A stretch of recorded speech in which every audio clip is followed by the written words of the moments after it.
part sebelumnya.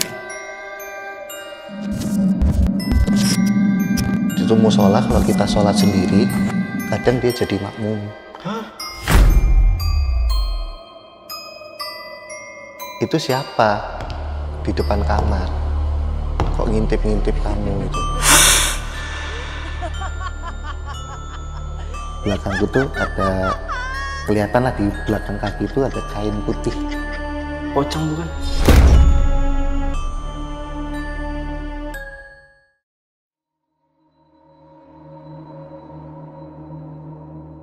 Sampai kita kumpulin, nah ibunya tuh marah mas. Kenapa? Dimarahin si Kusuma. Loh, itu rambut dibakar, jangan dikumpulin. Loh, kenapa gitu kan? Karena kalau kau kumpulin, itu tandanya kayak kau tuh suka, sehingga dia sering datang. Dia siapa? Nah, di situ baru ketahuan ada sosok ya mungkin bisa kita sebut kuntilanak. Jadi ada beda lagi. Kita pikir awalnya kita mikir tuh si noni Belanda. Tapi kata ibunya tuh ya gitu. Kalau suka sama seseorang, dia tuh akan ninggalin sesuatu, salah satunya ya rambut sehelai itu tadi. Kalau manusia kan terontok banyak nih. Iya, iya. Nah, ini cuma sehelai. Aku baru tahu juga sih mas ini. Nah, aku juga baru tahu ya di situ. Terus dia, ibunya tuh marahin dia, udah dibakar. Nah, setelah kita bakar, alhamdulillah mas, nggak pernah kejadian lagi. Kita bakar, ya bener, maksudnya bener tuh, bener nggak ada kejadian, tapi si sosok itu ternyata memang sering ke kosan. Sosok si kuntilanak ini. Okay. Kita taunya dari mana? Waktu itu selain kita tanya si ibunya, itu kan kita tanya anak-anak kos yang lain. Itu ternyata ada juga yang sempat melihat mas, si Mbak kuntilanak ini. Cuman dia di mananya kita nggak tahu. Maksudnya dia tuh biasanya tuh di mana? Kalau kayak si kakek kan di musola, pocongnya di tangga. Yeah. Nah, kuntilanak ini dari mana gitu kan? Nggak pernah yang tahu. Bener-bener cuman lewat-lewat. Dan dia memang sering lewat. Jadi kan depan kamar ada balkon tuh yang lantai 2 ya, Yeah. di balkon. Sering lewat gitu mas. Lewat kayak gitu.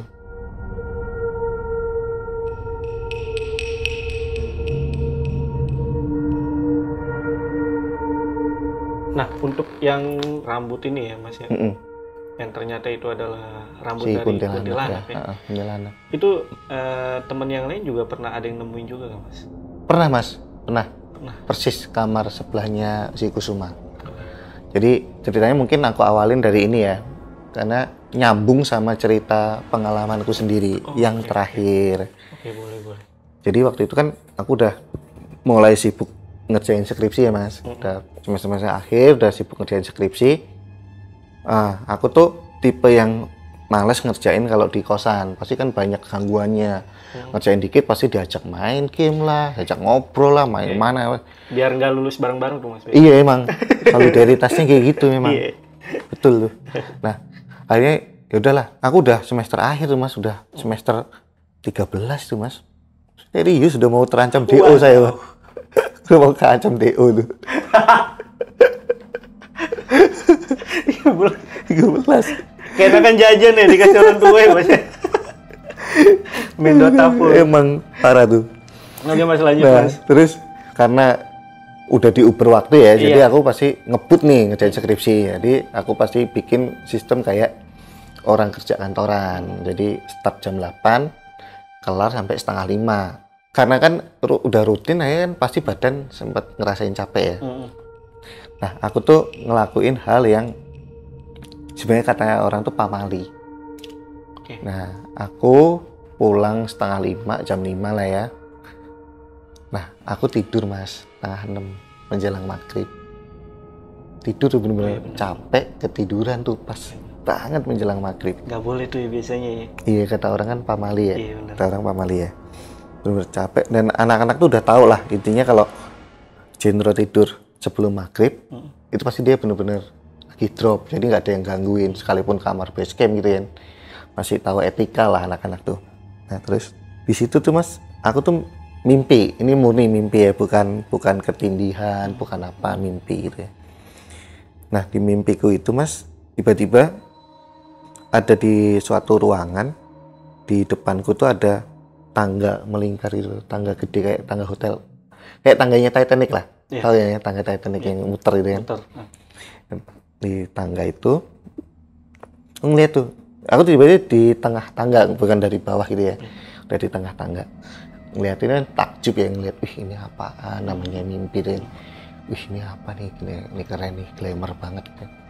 Nah tiba-tiba Mas, di atas tuh ada sosok, mungkin ya kayak kuntilanak ya, tapi mungkin juga bukan. Tapi sosoknya itu, kalian pernah lihat film Ju-on nggak sih? Ju-on, film Ju-on, film Jepang itu. Lah kalau kuntilanak kan berdiri. Nah ini kagak Mas, dia tuh kayak jalan merangkak, tahu kan? Iya bener. Jalan merangkak gini ya, kayak gini yang tangannya ke samping inilah ya. Dari tangga atas turun dia, jalan itu. Dia nyamperin saya. Nah pas di dekat saya tuh dadaku tuh kayak gitu loh, kayak didorong, jatuh ke bawah. Nah dia masih nguber tuh Mas, nguber gini sampai itu kan belum kelihatan banget ya, namanya di mimpi juga kan. Nah dia tuh bener-bener waktu aku udah di lantai nih dari bawah, dia nyamperin, terus bener-bener pas muncul di mukaku gitu loh, baru kelihatan mukanya. Muka itu serem banget Mas, mukanya ya kayak sadeku gitu ya, yang warnanya pucat, serem gitu. Dia kayak mau nerekam gitu, gitu kan, kayak gitu. Aku bener-bener kaget kan, tapi di situ lucu, maksudnya habis serem tuh ada lucunya, ada yang bantuin saya. Gitu. Di mimpi itu ada yang bantuin, jadi siapa tuh Mas? si Sadakonya tuh kayak diambil, dilempar gitu Mas. Ada yang bantuin, terus aku lihat, terus dibantuin bangun, aku lihat yang bantuin Bradley Cooper. Serius, nggak jelas banget kan. Bradley Cooper. Cerita apa sih Mas? Nggak tahu aku. Tapi pas dibantuin Bradley Cooper tuh ya, aku bangun, aku ngeliat jam 2. Ini udah keringetan. Jam 2 dini hari nih ya? Jam 2 dini hari. Dari maghrib, jadi 5:30 ya, 5:30 sampai jam 2. Ini pamalinya kelewatan nih Mas. Banget. Terus jam 2, itu kan masih takut ya Mas. Kan lampu juga belum nyala. Karena kan tidurnya masih sore kan. Lampu kamar belum nyala. Ini, aku takut nyalain handphone kan. Jam 2 nih. Tuh keringetan, aku masih nenangin diri, nyalain lampu. Nah sayup-sayup tuh aku dengar suara anak-anak nih. Untunglah anak-anak masih pada bangun. Karena aku nggak berani langsung balik tidur Mas. Ya pasti takut lah, sekalipun dibantuin Bradley Cooper ya. Cuman takut sih, serius takut banget. Iya, itu bukan motivasi itu ya. Iya. Dia, ini kenapa gitu kan, aku tuh kenapa gitu. Ya udah, karena dengar suara anak-anak, ya udahlah aku ambil rokok, turun ke bawah ke kamarnya si Wawa. Nah anak-anak tuh lagi ngumpul di kamar Wawa. Wawa tuh ilustrator, anak graphic designer itulah ya, ilustrator. Nah pada ngumpul di situ, cerita-cerita. Di situ ada Kusuma, ada Wawa, ada Hasmil, dan ada satu lagi namanya Aji, nama Sunu lah. Nah di situ aku nyamperin, si Wawa tuh nanya, "Wih Mas Jen, ngapain Mas? Tumben bangun gitu kan?" "Iya kan aku tidur ini." "Iya," si Hasmin nimpalin kan dia. "Kok kamu itu Mas," pakai bahasa Jawa ya, "tidur maghrib gitu kan, gak baik tahu ini."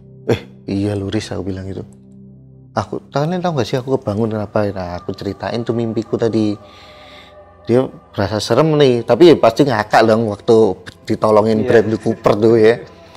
Pada ngakak. Nah di situ Mas, akhirnya kebuka cerita anak-anak nih.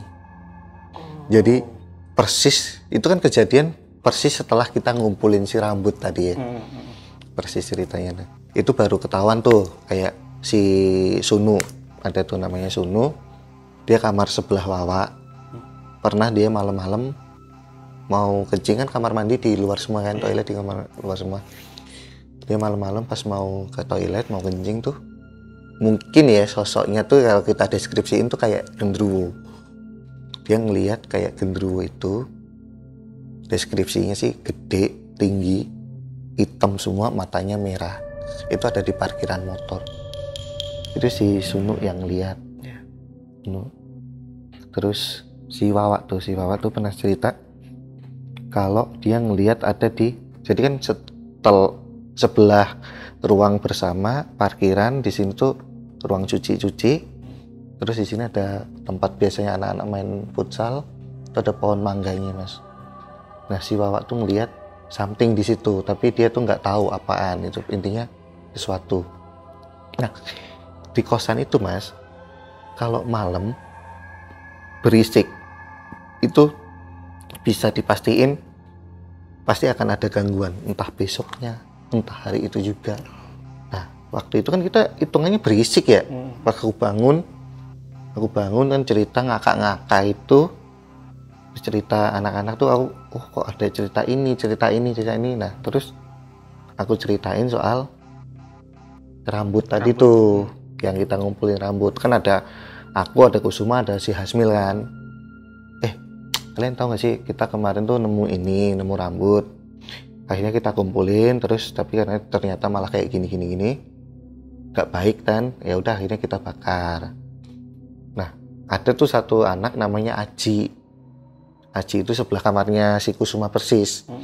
Toilet, kamar Aji sama Kusuma, anak yang lain, terus baru kamarku kan. Nah, si Aji ini, kita tahu Aji ini anak yang lurus gitu, Mas. Anak yang polos, yang lurus lah. Dia punya cewek tapi memang nggak pernah diajak ke kamar. Dia selalu pacaran tuh, ngobrol tuh di ruang bersama, di TV atau di teras. Udah pasti gitulah dia. Nah, si Aji ini ngomong, wah serius, Mas? Iya, di kamarku. Aku sama si Hasmil ngeliat sendiri, Ci. Wih, alhamdulillah, Mas. Aku ingat betul dia ngomong, alhamdulillah, Mas, aku nggak pernah ditunjukin, nggak pernah disamperin, dan aku nggak pernah ngalamin yang diceritain yang lain-lain gitu kan. Nah, kan kata orang tuh, mereka tuh nggak suka ya ditantang ya, Mas ya. Iya. Ya kan, katanya kan mereka nggak suka ditantang. Ya mungkin sekalipun itu Aji tuh bersyukur, tapi kan yang ditangkap oleh mereka kan kita nggak tahu juga ya kan. Nah, Aji ngomong, alhamdulillah, Mas, aku nggak pernah kayak gitu.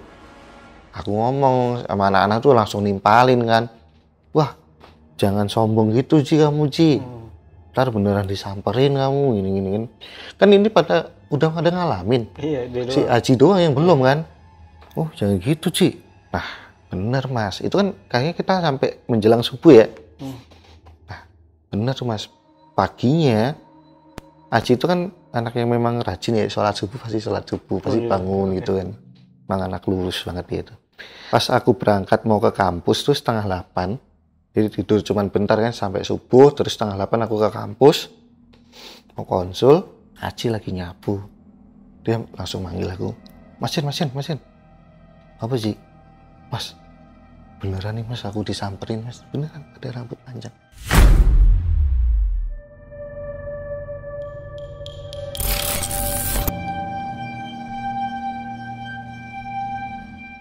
Padahal tuh kita tidur jam berapa, Mas? Selesai lagi. Kita tuh tidur subuh, Mas.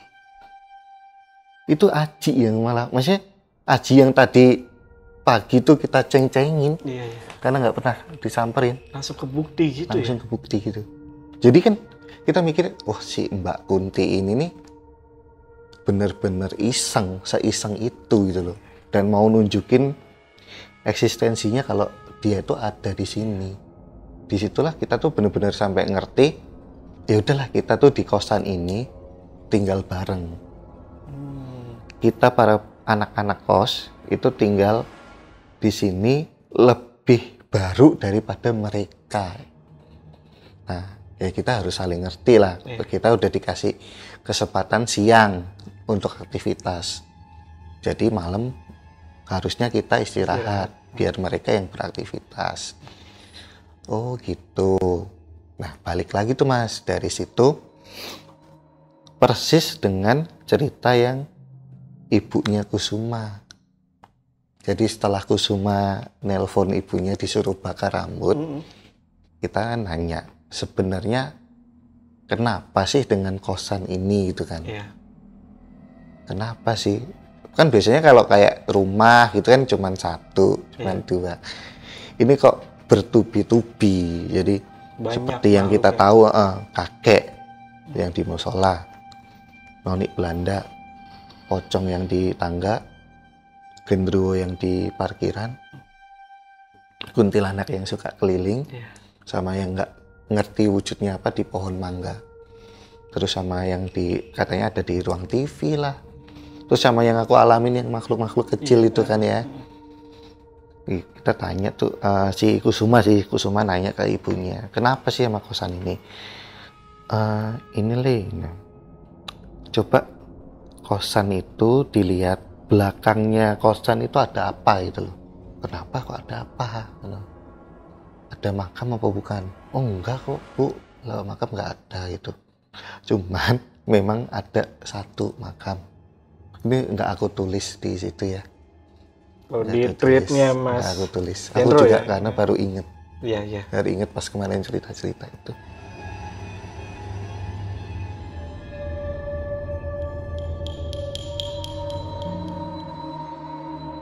Jadi setelah sebelah musola kan ada toilet yang aku bilang tadi yang nggak pernah kepake.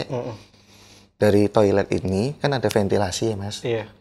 Kalau kita naik ke bak mandi, kita nengok sebelah itu ada satu makam di bawah itu. Kelihatan jelas ini. Kelihatan satu doang. Ya mungkin memang petinggi setempat zaman dulu ya kan. Kalau orang-orang dulu kan gitu ya, nggak di TPU ya. Ada satu orang yang dimuliakan, dimakamkan di satu tempat itu gitu. Ada satu, tapi kita nggak pernah cari tahu itu makam siapa, itu apa. Tuh. Terus di belakang kosan itu Mas, ada sungai. Sungainya gede memang, sungai. Dan pohon-pohon bambu. Kayak hutan bambu gitu ya.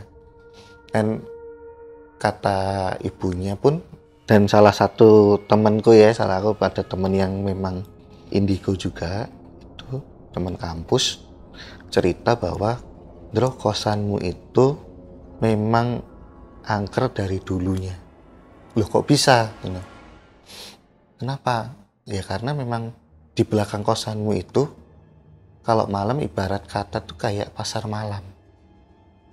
Oh, kalau orang awam kayak gitu tuh biasanya tuh dengernya pasar setan mungkin ya?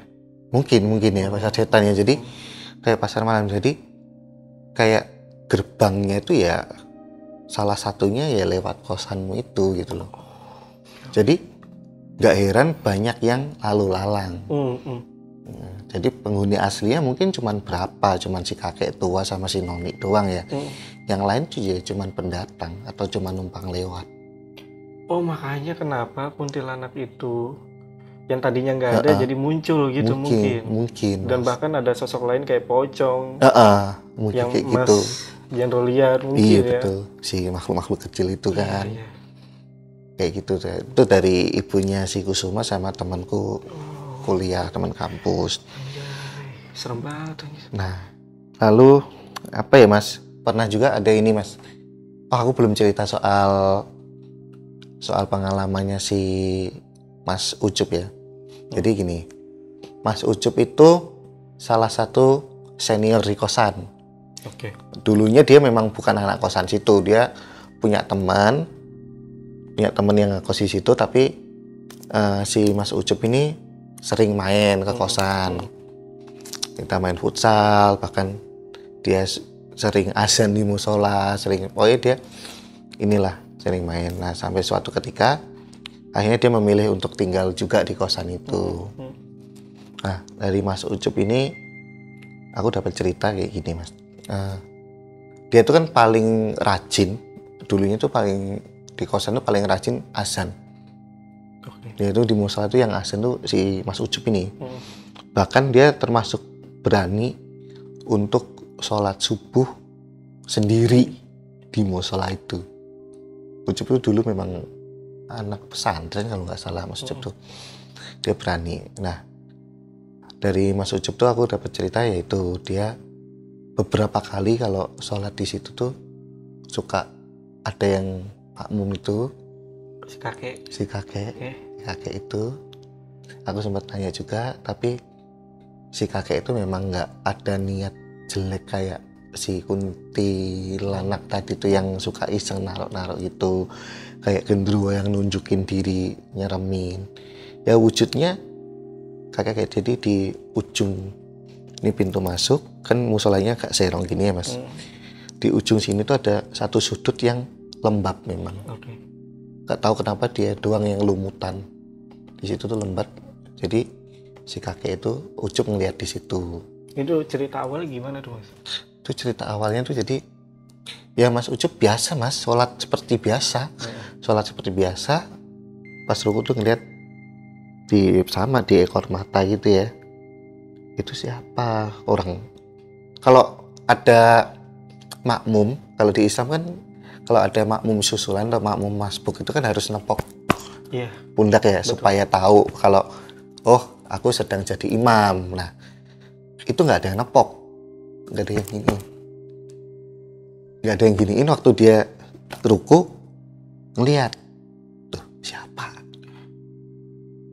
Oh ya udah ini sholat biasa. Pas sujud, bener-bener pas sujud kan bener-bener kelihatan ini ya Mas. Pas sujud tuh dia kelihatan ada orang di sampingnya lagi sholat. Nah itu selain dari Mas Ucup, cerita itu juga aku dapat dari temenku yang kuliah di Jakarta. Waktu itu main ke Malang, ke kosan. Dia juga nggak pernah aku ceritain soal seremnya kosan ya. Dia juga sholat ya, namanya kok ada musola gede luas ya normalnya sholat di situ gitu kan. Itu gimana tuh kejadiannya? Sama persis kejadiannya. Dia juga ngelihat ini Mas apa masuk tuh kan dia juga ada sedikit keturunan gitu ya. Cuman dia memang nggak bisa ngontrol. Memang nggak bisa ngontrol waktu dia masuk tuh kok musola ini dingin sejuk tapi nggak bikin nyaman, ngerti nggak sih? Apa ya kita ngomongnya apa ya? Anyep benar anyep. Ya kayak gitu dia ngerasanya kosan ini musola ini enak sejuk tapi dingin banget anyep gitu nggak nyaman. Kalau bahkan untuk kita zikir atau mungkin ngaji di situ tuh ya mending dekat-dekat pintu keluar. Nggak mau agak jauh gitu loh. Jadi pintu keluar ya mungkin di dekat-dekat sini. Kita nggak mau yang agak sono-sonoan. Ini di sini tuh nuansanya tuh anyep gitu Mas. Nah temanku juga ngerasain kayak gitu. Nah dari itu semua kita tahu dari siapa ibunya Kusuma tadi, dari si Ucup ada kakek-kakek di situ. Dan seperti yang aku ceritain di awal, kita sering banget ganti lampu tapi ya udah sering banget mati. Nah itu dari semua kejadian yang pernah Mas Jendro dengar ataupun ngalamin ya. Mas Jendro ini pernah nge-cross check juga gak sih tentang cerita-cerita yang Mas Jendro dengar ataupun yang dialami? Pernah Mas. Jadi pernah tuh kejadian gini. Jadi sebelum cerita-cerita itu banyak gitu ya. Waktu itu tuh aku pernah beli online. Waktu itu kan belum ada e-commerce ya. Iya. Belum terlalu booming lah, masih awal-awal tuh. Kita sering, aku tuh beli pakai FJB Kaskus. Kaskas. Ya itu. Nah, waktu itu kan gini. Kosanku itu kan angka, jalan kan udah sebetulnya jalan MT Haryono, terus angka, terus belakangnya itu ada abjadnya tuh kayak A, B, C gitu kan, ada angkanya. Ini orang-orang Malang kalau udah dikasih tahu gitu tuh harusnya tahu deh. Harusnya tahu, harusnya tahu. Udah dikasih kode-kode itu ya Mas ya. Angka terus huruf abjad. Nah, huruf abjadnya itu kebetulan B. B. Oke. B ya, B abjad B. Nah, kosanku alamatnya MT Haryono, Nanana B gitu kan. Oke. Nah, aku sempat curiga itu gini, waktu aku order paket, kalau belum ada e-commerce masih pakai FJB itu kan pasti seringkali nulis tangan ya, seller tuh. Kalau tulisan tangan ya kalau bagus syukur-syukur, kalau jelek kan nyasar. Nah, ini paket kok kagak nyampe-nyampe. Waktu itu aku tracking di nomor resi. Di nomor resi itu udah nyampe, Mas. Tapi paketku nggak ada. Duh, gimana sih kan gitu kan? Wah, aneh nih, aku ke kantor kurirnya. Udah Mas, sudah dikirim gitu. Udah ada yang nerima. Loh, aku sempat mikirin gini. Logika aja. Paling nyasar nih. Nah, waktu apa ya kira-kira? Nah, dari B itu aku lihat, ini kalau tulisannya jelek nih, pasti mikirnya 8 nih. Belakangnya 8. Mungkin kesenggol tuh ya. Nah, 8 tuh ya. Waktu itu aku cari tuh Mas alamat. Nah, riset ketemu alhamdulillah di Jalan MT Haryono tuh. Dia toko kelontong. Toko kelontong, ibunya. Aku tanya, "Bu, bisa Bu? Ada paket nyasar nggak Bu kesini Bu atas nama ini, atas nama Jendro?" "Oh iya Mas, ada. Tadi ada kurir kesini ngantar paket. Ini kosan Kastil di mana Mas?" Gitu kan. Kosan Kastil. "Oh itu loh Bu yang sebelah pabrik ini ya." Waktu itu kan. "Oh, sampean nggak kos di situ ya Mas?" "Iya." "Loh, di situ masih angker nggak sih Mas?" Pikirku ya pertanyaan macam apa ini kan. Lah, aku tuh nggak ngomong apa-apa, dia kok ngomong kayak gitu kan. Alhamdulillah udah enggak sih Bu, udah biasa lah gitu. Itu pertama. Terus yang kedua tuh ada, kita punya warteg langganan Mas. Warteg langganan. Kita kalau makan tuh segerombolan lah ke situ gitu ya. Segerombolan makan situ cuy. Di situ. Terus tanya tuh sama ibu wartegnya. "Wih, ini rame nih. Dari mana nih?" Gitu kan. "Ibu, kos ini Bu. Kos Kastil ini Mbak." Ibunya sama pertanyaannya. "Loh, kosan yang itu ya Mas, yang ada cerobong asapnya itu ya?" Itu kan. Dulu itu ada cerobong asap, sekarang udah nggak ada. Oh, itu sekarang nggak ada. Sekarang nggak ada. Dulu kan sebelahnya pabrik, makanya dikasih nama Kastil tuh kayak Kastil itu. "Iya Bu, betul ini." "Loh, kok sampean wani sih Mas? Bukannya kosan itu angker sih gitu." Rupanya gitu. Percaya yang serupa kan, maksudku. Oh, berarti memang kosan ini terkenal sama horornya.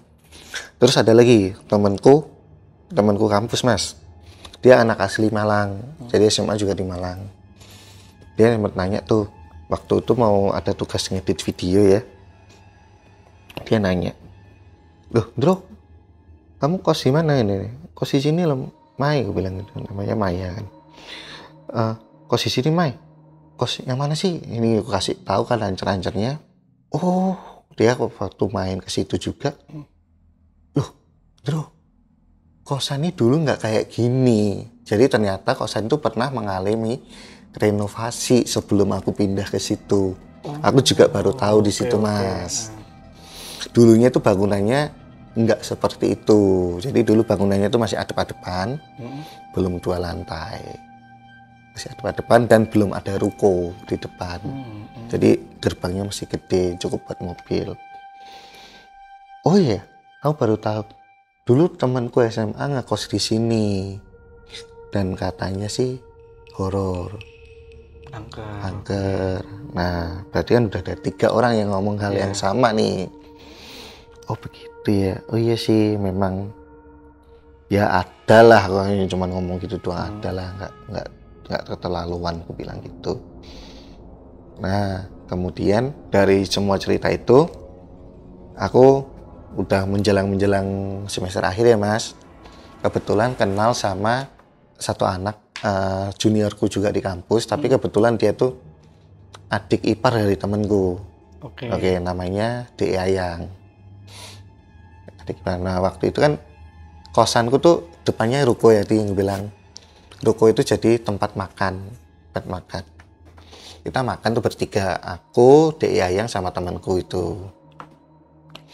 Dek Yayang itu memang dia balik lagi, dia tuh ada indigo gitu loh. Dia malah bener-bener bisa ngontrol, maksudnya dia pengen lihat atau nggak pengen lihat, udah bisa kayak gitu. Memang bakat, bukan karena dilatih atau gimana, nggak tahu juga. Dek, mumpung kamu di sini, Dek, aku gitu. Yuk ke kosanku yuk.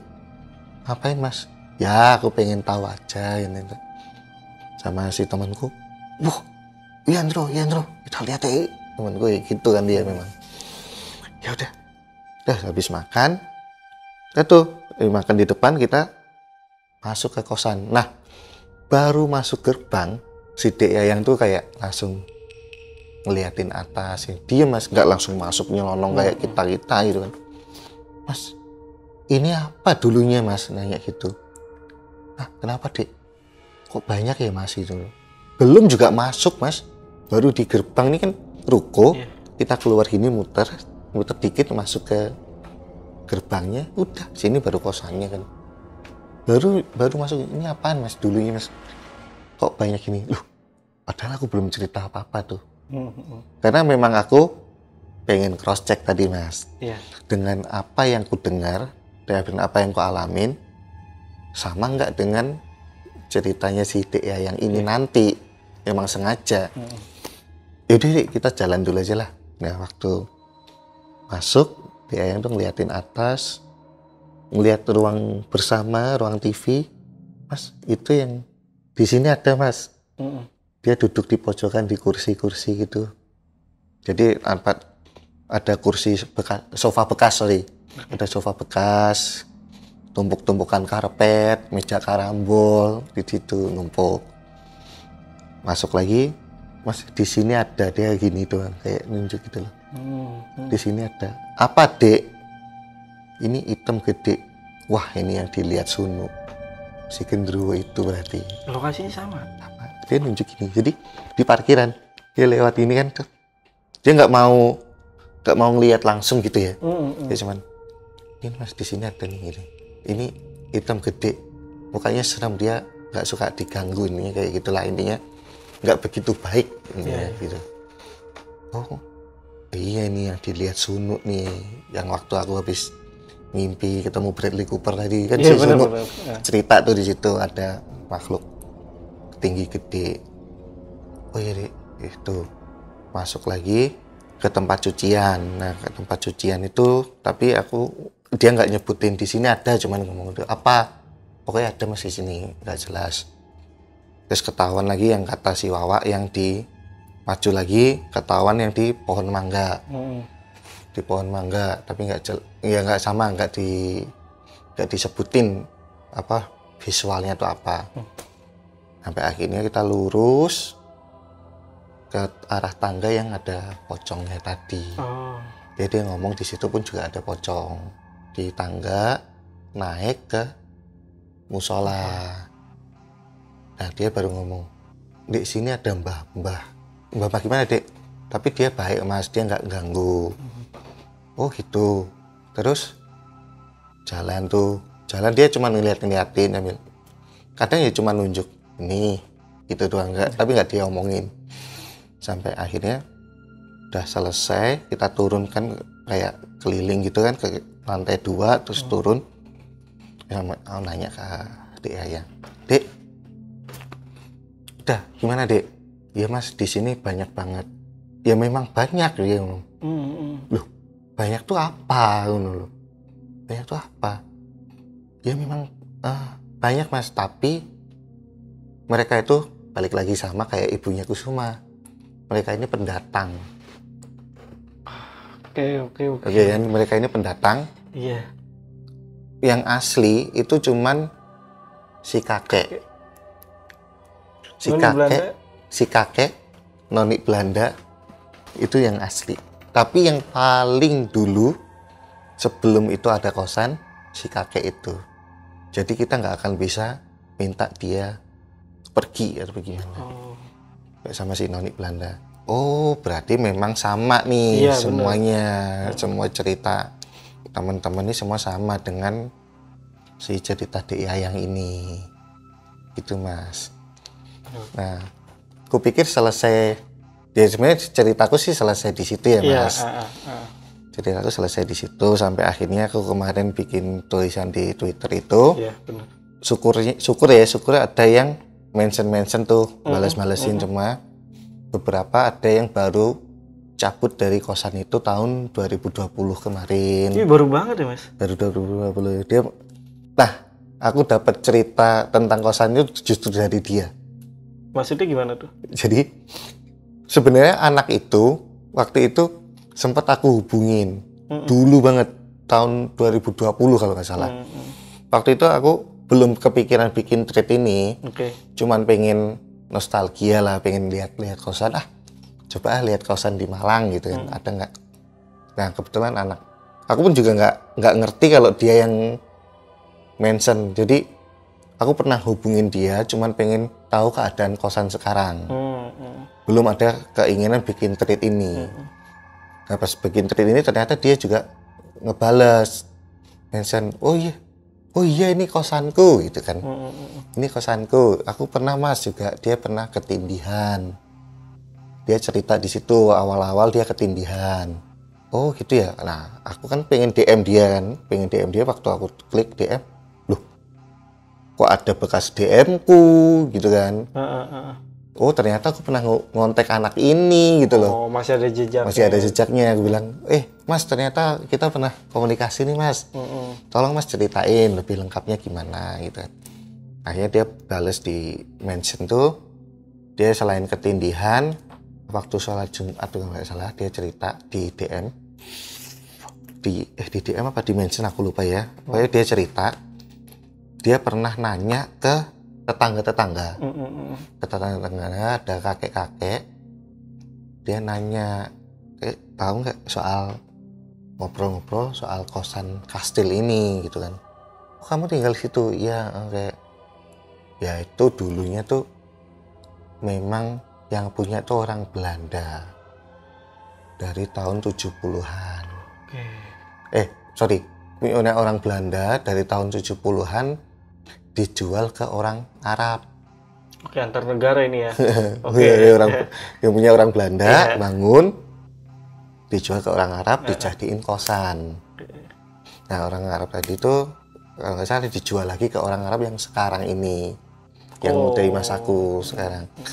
Dari situ kan aku mikir ya, jadi berarti memang ada kaitannya nih si nonik Belanda sama yang punya dulu, entah nonik Belanda ini siapanya atau kan kita mau telusurin kan sulit ya. Sulit kan. Oh berarti memang ada kaitannya ya. Setidaknya aku tuh tahu dari situ gitu Mas. Oh untuk si latar belakang dulunya kosan itu ya. Kosan ini. Tapi dulunya memang ya cuman kantor Belanda gitu doang, bukan dibikin. Cuman dulu kan nggak mungkin kosan ya Mas ya? Ya tidak mungkin dong. Iya, tidak mungkin. Cuman ya kantor Belanda sampai akhirnya dijual ke orang Arab ini dijadiin kosan. Iya.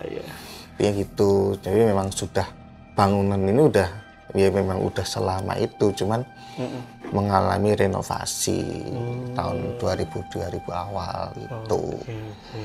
Berarti mirip kayak itu Lawang Sewu, dulunya kan kantor juga. Lawang Sewu juga ya sama ya? Dulu kantor ya? Kantor ya? Kereta api kalau nggak salah ya? Mungkin itu kan mirip kayak Lawang Sewu? Iya, berjajar gitu Mas, kosannya tuh. Berjajar itu. Bikin di kamar-kamar kayaknya. Iya sih, masuk akal sih. Ya itu tadi ya. Jadi teman-teman yang penasaran sama cerita dari Mas Jendro ini, teman-teman bisa langsung aja ke Twitternya ya Mas ya? Itu ada di @Jendro. Tapi O-nya ganti 0. O-nya ganti 0 ya? Mungkin linknya gue taruh di deskripsi. Dan yang paling ininya tuh, ikoniknya itu foto profilnya. Iya dong. Baja hitam. Ya kalau teman-teman nemu baja hitam lah itu. Itu ya. Dan itu ada mention dari itu juga ya? Dari yang tadi. Alhamdulillah sih kemarin banyak Mas yang mention ya. Dan mungkin aku ingetin lagi ya. Jadi beberapa kali tuh aku ngomong di Twitter itu ngomong bagi yang tahu tolong jangan kasih tahu nama tempatnya karena kosan ini masih aktif ya, masih beroperasi sampai sekarang. Tapi banyak juga sih yang akhirnya ceritain pengalamannya ya, kayak tadi temen tuh yang ketindihan di awal ketindihan. Berarti beberapa yang mention malah cerita ya? Iya, banyak. Terus itu. Ada juga yang ngalamin juga Mas sholat di situ. Bener sama, ada ngelihat si kakek. Dia nyoba sholat gitu? Apa? Nyoba sholat apa gimana? Nyoba sholatin kakek maksud lu? Maksudnya sholat di tempat itu.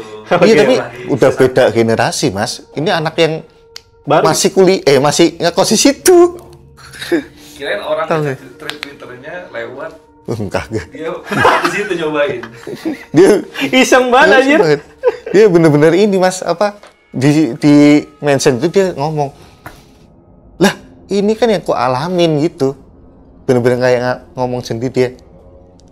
Sama. Di situ banyak, ada beberapa juga yang di musola itu ngeliat. Terus yang ketindihan itu ada juga yang malah yang nggak pernah aku alami, yang teman-teman alamin, yang di ruang bersama itu. Kalau di ruang bersama itu kayak kalau kita nonton TV gini, kan sofa bekas sama tumpukan karpet tuh di belakang. Itu kadang tuh ada di belakang kita gitu. Oh gitu. Gitu. Kayak ngikutin gitu. Kan mantul ya Mas dari kaca kan. Jadi ini TV. Nah, situ kan ini kan kaca itu kadang kelihatan. Ada berasa kayak gitu. Ya, jadi buat kalian nih yang penasaran lagi nih sama cerita-cerita tentang kosan di Malang ini yang udah Mas Jendro tulis, kalian bisa langsung aja ke Twitternya Mas Jendro. Untuk linknya gue taruh di deskripsi. Tapi gue ada satu pertanyaan terakhir dari gue Mas sebelum gue menutup nih. Lulusnya jadinya semester berapa? 14. Iya. 14 ya. Ujung kan, tanduk tuh ya. Ya namanya dikasih waktu segitu ya maksimalin lah ya Mas. Iya bener. Tuh tiba-tiba tuh jadi giat tuh. Kayaknya tuh semangat. Dikasih waktu 14 semester nih sama universitas kan. Ya masa kita cuma pakai 7. Maksimal sekali ya ente. Maksimal kan maksudnya. Mantap. Filosofi yang bagus itu. Kasih 14 semester. Wah, masa sih cuma 8 gitu kan. Bisa cuy gitu ya. Gitu lah, maksimalin. Bener. Jadi pengalaman itu lebih banyak tuh ya. Iya lah Mas. Namanya juga sama malunya juga lebih banyak malunya. Jadi komoi kampus. Komoi kampus aja. Itu dia ada guyonan tuh Mas. Apa tuh? Dari yang kalau kita jalan semua nyapa. Sampai gak ada yang nyapa. Sampai gak ada yang kenal lagi. Ya dah, mungkin untuk video kali ini cukup ya. Mas Jendro, sekali lagi terima kasih Mas. Ya, makasih banyak ya Mas. Tapi sosial media lain ada gak? Kayak Instagram? Ya cuman IG doang. IG apa tuh? Boleh tuh. Sama @Jendro juga. Jendro. Itu Jendro pakai 0. Satria Baja Hitam juga? Kagak sih kalau foto lah, kalau IG foto-foto bener ya. Kalau IG foto bener.